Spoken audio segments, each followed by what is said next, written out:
Sa gitna ng unos, ikaw ang lakas ko. Sa dilim ng gabi, liwanag mong buo.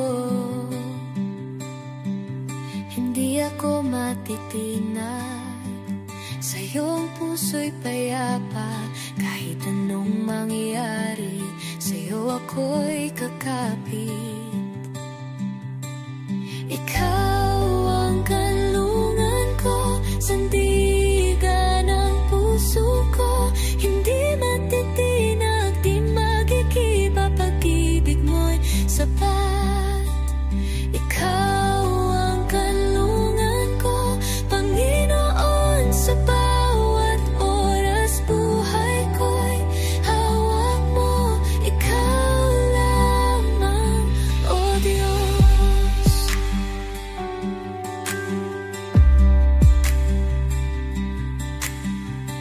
Kung ako'y nadarapa, biyaya mo'y sapat.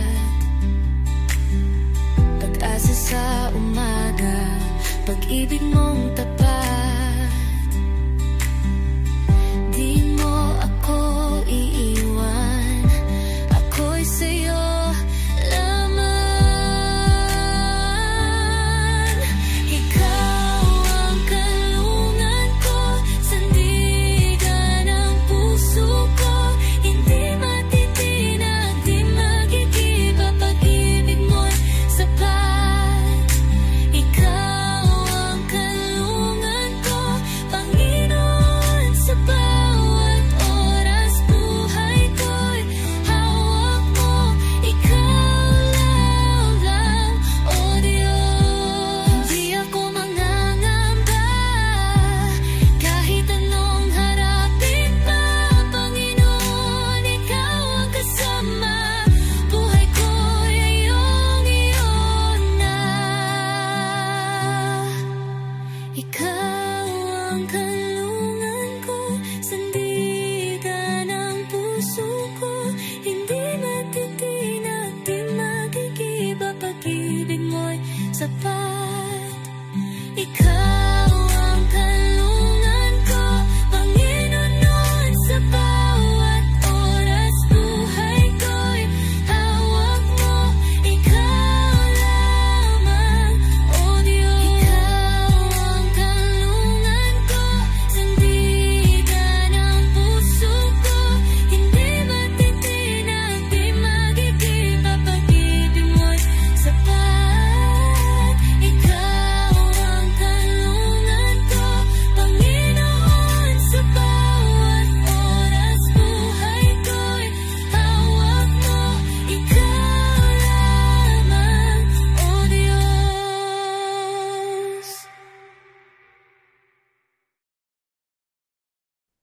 Welcome po sa River of God, Marilao, Philippines. Tayo po muna ay ito po si Marcia Escantor Kawali.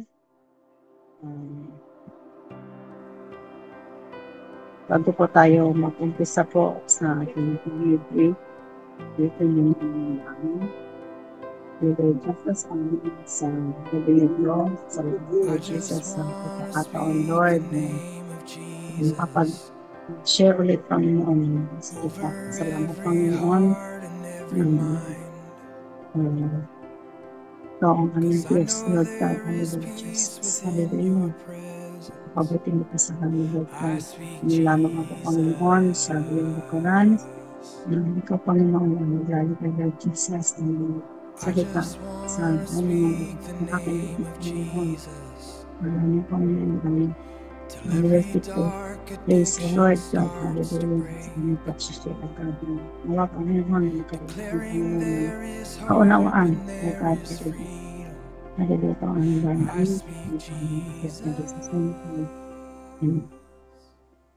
Ang ating ng pag-aaralan ay patagpo ang text. Deuteronomy 33:27.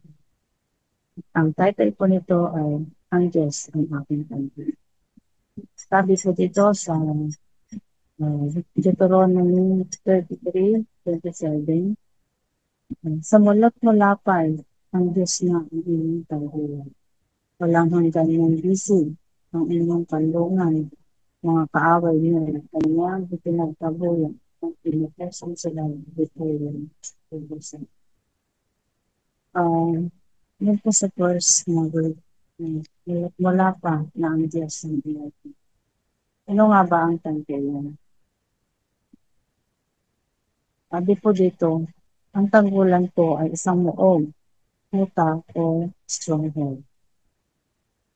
Sabi dito na ang salitang kuta o stronghold ay matatagpuan sa bagong tipan at sinabi ni Apostol Pablo sa 2 Korinto 10:3-4. Sabi dito sa verse 3, kung nabubuhay man kami sa mundong ito, hindi naman kami nakikipaglaban ayon sa pamamaraan ng mundong ito. Verse 4, ang sandata namin sa pagkikipaglaban, hindi makamay, hindi ang kapangyarihan ng Diyos na nakakapagpabagsak ng mga kita. Sinigsira namin ang maling pangangatwiran. Pinapakita na ang mga talatang ito ang masumusunod na katotohanan na ang pakikibakang spiritual. Hindi ito pakikibakang sa pamamagitan ng digma. Yung ipinapakita ng mga talatang ito na ang sumusunod na katotohanan ay ang pakikibakang spiritual. Hindi ito pakikibakang sa pamamaraan ng mundo katulad ng pakikipagdigma ng makalupang estratehiya. Alawa, ang ating mga sandata ay hindi pisikal kundi spiritual.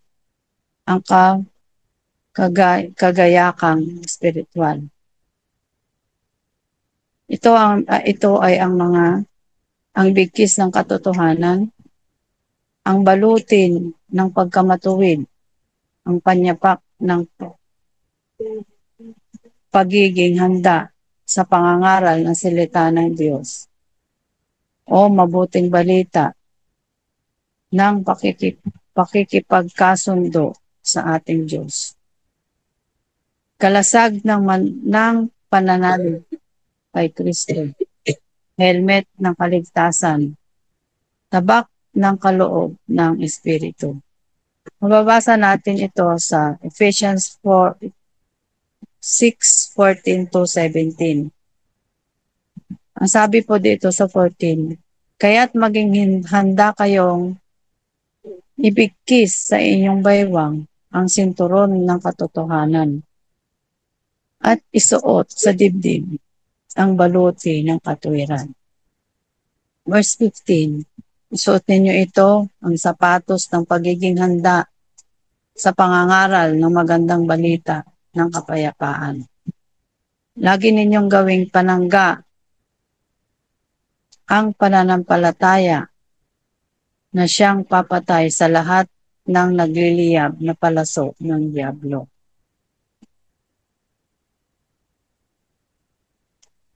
Kaya tayo ay meron panangga sa ating dibdib dahil ang kaaway, malimit, ang target ay ang ating puso, lalo na kung ang puso natin ay mahina.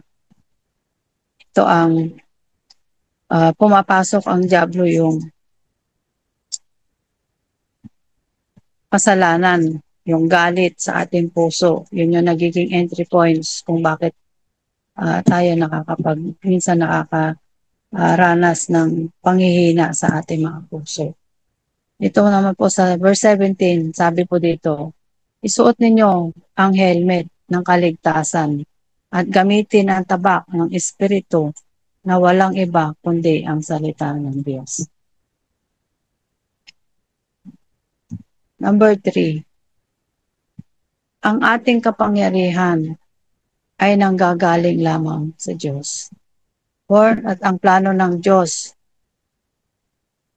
ay magpapaguho ng mga spiritual na kuta.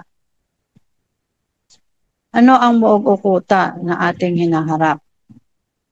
Matatagpuan natin ito sa ikalawang Korinto 10:5. Sabi dito, ginagapi namin ang lahat ng pagmamataas sa kaalaman tungkol sa Diyos at binibihag namin ang lahat ng isipan upang matutong sumunod kay Kristo.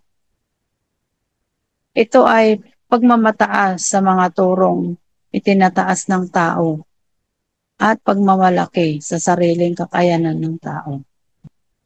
Na hindi nila ito, ang ibig sabihin nito ay ang kanilang pagmamataas na turo na yung mga nakasanayan na ng tao na ang tao ay meron ng pagmamalaki sa kanilang mga sarili at sila ay nakabase na sa kanilang kakayanan. Hindi na nila kinakailangan na sinasantabi na nila ang Diyos dahil nagbabase na sila sa kanilang mga sarili. Kaya kailangan din nating palaging isuot ang baluting espiritual na handang pasukin ang mundo para kay Kristo. Dahil ang kaaway ay gumagawa din ng matibay na kuta upang hadlangan ang katotohanan at ang plano ng Diyos para sa kaligtasan. Ang nagbabagang palaso para sa ipagtanggol ang lust of the flesh o pitak ng laman o ang mundong kasiyahan at kasakiman. Ito naman sa pangalawang phrase ng verse sa Deuteronomy 33:27 ay walang hanggan niyang bisig ang inyong kanlungan. Walang hanggan ninyong bisig ang inyong kanlungan o shelter.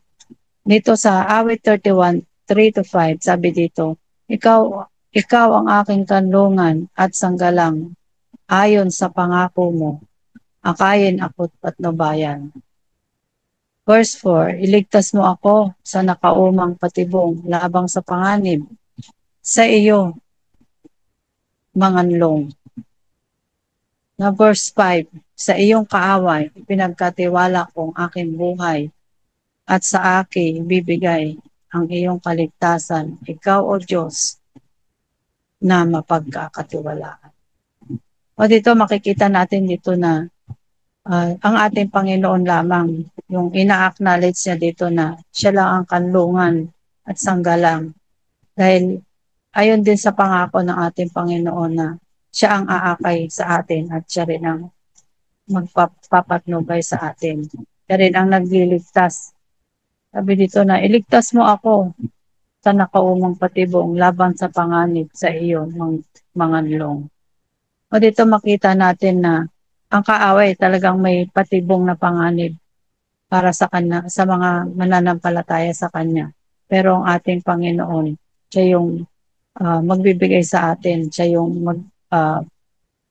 magtatanggol sa atin.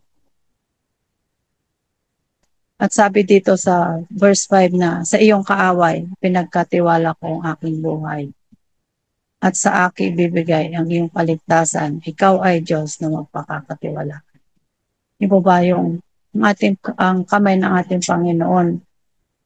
Siya ang, kung ipinagkakatiwala natin natin ang ating buhay, siya yung may bibigay sa atin palagi na ililigtas tayo palagi dahil ang ating Diyos lamang ang dapat natin pagkatiwalaan. Dito sa huli, sabi dito ay, mga kaaway niyo'y kanyang ipinagtabuyan ang ilutusan silang luputin ng libusan. Ang mga kaaway, lalong-lalo na dito sa chapter 33 sa Deuteronomy, ay yung mga pagbasbas or blessing ni Moses bago siya namatay, na ang mga Israelita ng panahon na yon na lagi silang nagkakaroon ng kaaway.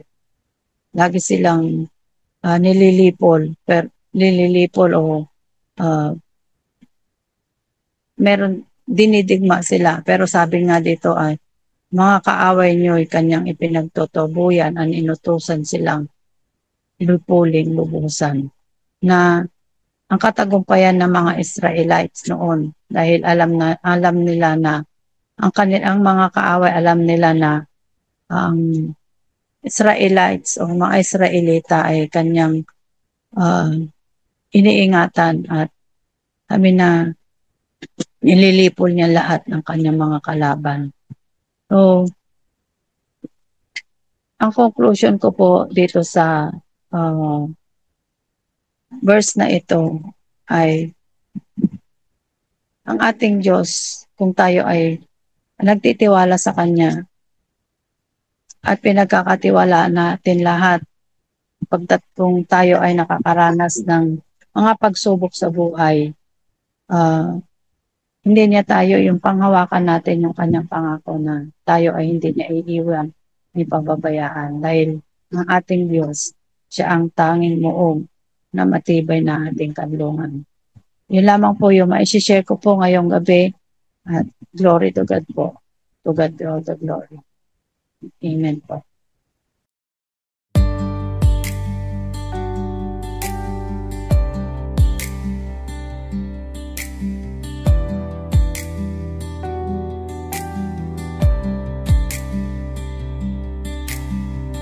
Sa gitna ng unos, ikaw ang lakas ko. Sa dilim ng gabi, liwanag mong buo. Hindi ako matitinag, sa iyong puso'y payapa. Kahit anong mangyari, sa iyo ako'y kakapit. Ikaw ang kanlungan ko, sandigan ng puso ko. Hindi matitinag, di magigiba, pag-ibig mo'y sapat. Ikaw ang kanlungan ko, Panginoon, sa bawat oras buhay ko'y hawak mo. Ikaw lamang, O Diyos.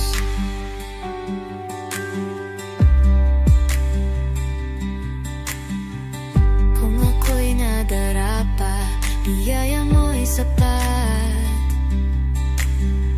Pag-asa sa umaga, pag-ibig mong tapat.